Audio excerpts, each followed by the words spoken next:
Book review hub में आपका बहुत बहुत खुशामदीद। आज की ये वीडियो सुनने से पहले मैं आपसे एक छोटी सी गुजारिश करना चाहती हूँ। जो भी काम आप इस वक्त कर रहे हैं, जहन से उसे साइड पर रख दीजिए, क्योंकि अगले कुछ लम्हों में जो बात होने वाली है वो सिर्फ सुनने के लिए नहीं, महसूस करने के लिए है। शायद आज पहली दफा आपको एहसास हो कि आप अपनी जिंदगी जी नहीं रहे बल्कि निभा रहे हो। और अगर ये बात आपको जरा सी भी चुभ जाए तो घबराना मत, क्योंकि कभी कभी सच थोड़ा दर्द देकर ही आजाद करता है। कभी रात के बिल्कुल सन्नाटे में, जब घड़ी की टिक टिक भी बहुत तेज लगने लगती है, जब शहर की लाइट्स भी धीमी पड़ जाती हैं, आपने अचानक अपनी आंखों से नींद को फिसलते हुए महसूस किया है और खुद से पूछा है कि अगर कल सुबह सब कुछ खत्म हो जाए तो क्या जो जिंदगी हम जी रहे हैं वो वाकई हमारी अपनी है, या फिर हम सिर्फ एक ऐसी जिंदगी निभा रहे हैं जो हमें दी गई है। जैसे हम किसी और के लिखे हुए स्क्रिप्ट का एक किरदार हों जो रोज सुबह उठकर वही डायलॉग बोलता है, वही सीन रिपीट करता है, वही चेहरे पर मुस्कुराहट पहनता है और रात को थकी हुई खुद से चुप जाती है। क्योंकि सच ये है कि हम में से अक्सर लोग जिंदा कम और निभा ज्यादा रहे होते हैं। हम सुबह उठते हैं, जिम्मेदारियां उठाते हैं, काम पर जाते हैं, दूसरों को खुश रखते हैं, पेरेंट्स को प्राउड फील करवाना होता है, सोसाइटी में फिट रहना होता है, और फिर जब रात होती है तो दिल के अंदर एक ऐसा बोझ महसूस होता है जिसका कोई नाम नहीं होता। और हम सोचते हैं शायद यही जिंदगी है, शायद ऐसा ही होता है। लेकिन असल में ये बोझ इसलिए होता है क्योंकि हम अपनी जिंदगी के फैसले खुद नहीं कर रहे होते। हम वही जिंदगी जी रहे होते हैं जो हमें बचपन से सिखाई जाती है, जहां हमें बताया जाता है कि क्या सही है और क्या गलत, कैसे बैठना है, कैसे बोलना है, क्या बनना है, कौन सा ख्वाब ठीक है और कौन सा गलत। और धीरे धीरे बिना हमें पता चले हम अपनी असली सोच, अपनी असली आवाज, अपनी असली फितरत को चुप करना सीख लेते हैं। मिगेल रुइज इस प्रोसेस को डोमेस्टिकेशन कहता है। बिल्कुल वैसे ही जैसे एक जंगली जानवर को ट्रेनिंग के जरिए इतना तमीज सिखा दी जाए कि वो अपनी आज़ादी भूल जाए और अपनी कैद को ही अपनी किस्मत समझने लगे। हम भी इसी तरह एक कलेक्टिव ड्रीम का हिस्सा बन जाते हैं, एक ऐसा ख्वाब जो फैमिली, सोसाइटी और कल्चर ने मिलकर लिखा होता है। इस ख्वाब में हम अपनी कीमत दूसरों की राय से नापते हैं। लोग हंसते तो हम खुश, लोग तनकीद कर दें तो हम टूट जाते हैं। और यहीं से हमारी तकलीफ शुरू होती है, क्योंकि जो इंसान अपनी कीमत दूसरों के हाथ में दे देता है वो कभी सुकून में नहीं रह सकता। और फिर एक दिन जिंदगी के किसी मोड़ पर, शायद किसी फेलियर के बाद, शायद किसी ब्रेकअप के बाद, शायद किसी खामोश लम्हे में आपको महसूस होता है कि कुछ गलत है। जैसे अंदर का कोई हिस्सा चुपचाप चीख रहा हो, जैसे दिल कह रहा हो कि ये तुम नहीं हो, ये सिर्फ तुम्हारी आदत बन चुकी जिंदगी है। और यहीं से पहला दरवाजा खुलता है, जब आप अपनी जिंदगी का पहला पुराना अग्रीमेंट तोड़ने लगते हो। पहला अग्रीमेंट ये कहता है कि अपनी बात में बेऐब रहो। लेकिन इस बात को समझने के लिए एक सीन सोचो। एक बच्चा जो स्कूल से आता है, टेस्ट में नंबर कम आए होते हैं, टीचर ने कहा होता है तुम एवरेज हो। घर आता है तो कोई कह देता है तुम नालायक हो, और वो बच्चा चुपचाप अपने कमरे में जाकर अपने आप से कहता है मैं बेकार हूँ। और वो एक जुमला मजाक नहीं होता, वो उसके जहन में एक बीज बन जाता है।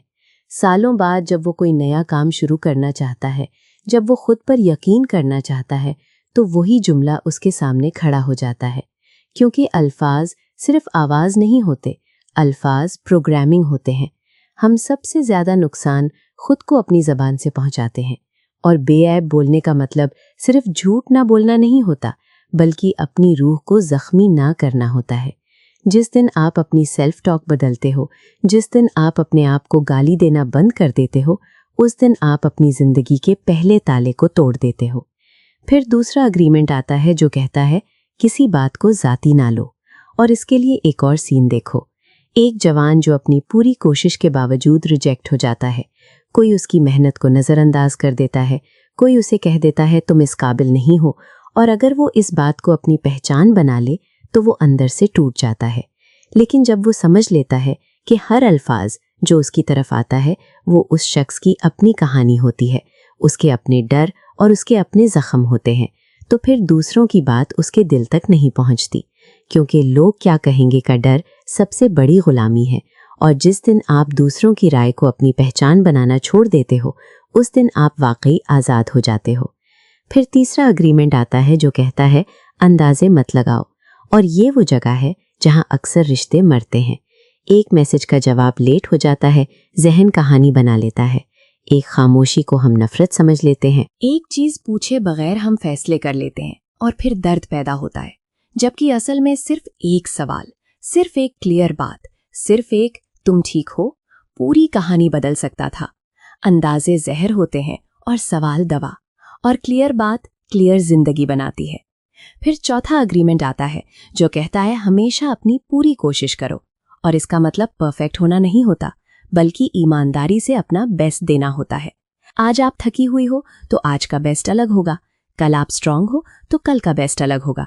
अपनी कोशिश का मुकाबला किसी और से नहीं करना, क्योंकि जब आप अपनी पूरी कोशिश करते हो तो पछतावा खत्म हो जाता है, गिल्ट धीरे धीरे कम होने लगता है और दिल हल्का महसूस करता है।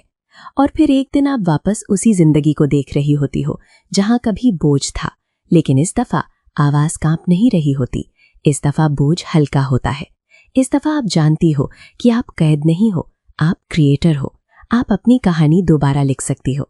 और शायद आज सिर्फ एक झूठे यकीन को तोड़कर ही आप महसूस कर लो कि अंदर कितनी रोशनी है। और शायद यहीं पर हम एक छोटी सी गलतफहमी दूर करना जरूरी समझते हैं, क्योंकि ये सफर सिर्फ एक शख्स का नहीं होता, ये सिर्फ मेरी या आपकी कहानी नहीं होती, बल्कि ये हम सबकी कहानी होती है। जब हम सोचते हैं, जब हम रात को जागते हैं, जब हम खामोशी में खुद से बात करते हैं, तो असल में हम सब एक ही सवाल के गिर्द घूम रहे होते हैं कि क्या हम वाकई अपनी जिंदगी जी रहे हैं या सिर्फ एक जिम्मेदारी निभा रहे हैं। और जब ये सवाल एक से ज्यादा दिलों में एक साथ उठता है तो समझ लेना चाहिए कि मसला फर्द का नहीं, सिस्टम का होता है, सोच का होता है, ट्रेनिंग का होता है। और इसीलिए इन 4 एग्रीमेंट्स को समझना भी सिर्फ पर्सनल हीलिंग नहीं, कलेक्टिव हीलिंग का पहला कदम बन जाता है। क्योंकि जब हम अपनी बात में बेऐब होना सीखते हैं तो हम सिर्फ खुद को नहीं, बल्कि अपने घरों, अपने रिश्तों और अपने माहौल को भी जख्मी करना छोड़ देते हैं। जब हम किसी बात को जाती ना लेना सीखते हैं तो हम गुस्सा कम और समझ ज्यादा पैदा करते हैं। जब हम अंदाजे छोड़ देते हैं तो हम रिश्ते बचाते हैं। और जब हम अपनी पूरी कोशिश करते हैं तो हम गिल्ट के बोझ से निकल आते हैं। और धीरे धीरे ये सब मिलकर एक नया कलेक्टिव ड्रीम बुन देते हैं, एक ऐसा ख्वाब जहां लोग सिर्फ सर्वाइव नहीं करते बल्कि जीना सीखते हैं, जहां लोग अपनी कीमत लाइक्स, अप्रूवल या वैलिडेशन से नहीं नापते बल्कि अपनी ईमानदारी से नापते हैं। और शायद इसीलिए ये किताब सिर्फ पढ़ने के लिए नहीं बल्कि जिंदगी में उतारने के लिए लिखी गई है, क्योंकि आज़ादी कोई एक दिन का फैसला नहीं होता, ये रोज का अमल होता है। रोज अपने आप से एक छोटा सा वादा निभाना होता है, और जब हम ये वादा बार बार निभाना सीख लेते हैं तब जाकर सुकून कोई ख्वाब नहीं रहता बल्कि एक आदत बन जाता है। और अगर आपको लगता है कि ये बातें सिर्फ एक वीडियो तक महदूद नहीं रहनी चाहिए, अगर आप चाहते हैं कि ये सफ़र यहीं रुक ना जाए, तो वीडियो को लाइक कर दीजिए, इसे उन लोगों के साथ शेयर कीजिए जो शायद बिना बोले यही महसूस कर रहे हैं। और बुक रिव्यू हब को सब्सक्राइब कर लीजिए, क्योंकि यहाँ हम सिर्फ किताबें रिव्यू नहीं करते, हम मिलकर खुद को समझने की कोशिश करते हैं।